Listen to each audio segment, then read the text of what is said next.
नमस्ते। राष्ट्रभाषा और राष्ट्रीय एकता।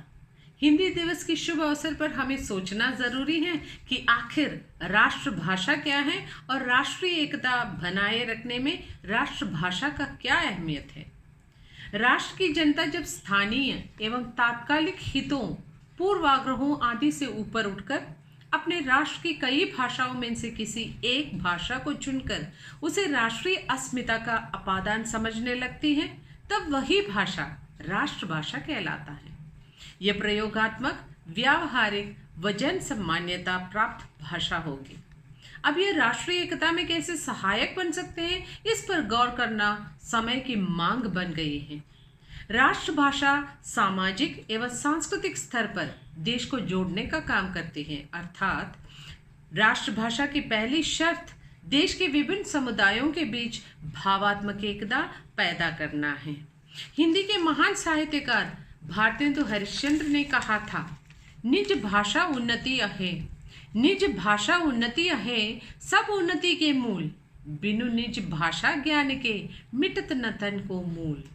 राष्ट्रपिता महात्मा गांधी ने खुद कहा था, जैसे अंग्रेज अपनी मातृभाषा अंग्रेजी में बोलते और सर्वथा व्यवहार में लाते हैं, वैसे ही आप हिंदी को भारत माता की एक भाषा बनाने का गौरव प्रदान करें।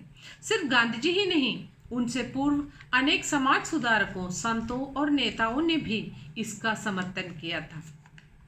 हिंदी भाषा समझने और बोलने वाले देश के कोने कोने में फैले हैं। दक्षिण भारत के लोग भी हिंदी को बड़े श्रद्धा से अपनाए हैं।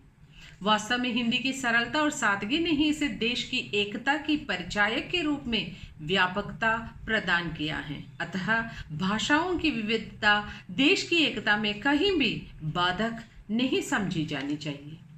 10 बीघा पर पानी बदले 10 कोसन पर बाणी, 10 बीघा पर पानी बदले 10 कोसन पर बाणी, अर्थात पानी और वाणी तो बदलते ही रहते हैं। भाषा वही महत्वपूर्ण होती है जो लोगों को तोड़ने के बजाय जोड़ने का काम करे, प्रेम संदेश फैलाए। आदरणीय लोकमान्य गंगाधर तिलक महाराष्ट्र के होने पर भी हिंदी भाषा में अद्भुत संदेश दिया था। स्वराज्य हमारा जन्मसिद्ध अधिकार है, जिसे संपूर्ण भारतीयों ने अपनाया था। अब हमें राष्ट्रभाषा को बढ़ावा देना चाहिए।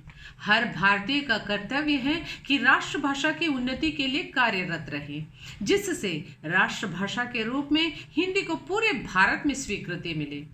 राष्ट्रभाषा न किसी प्रांत की है और न ही किसी जाति की, ये संपूर्ण भारत की भाषा है। जिसने काल को जीत लिया, जिसने काल को जीत लिया, ऐसी कालजयी भाषा है हिंदी। सरल शब्दों में बयान करूं तो जीवन की संपूर्ण परिभाषा है हिंदी, जीवन की संपूर्ण परिभाषा है हिंदी। जय हिंद।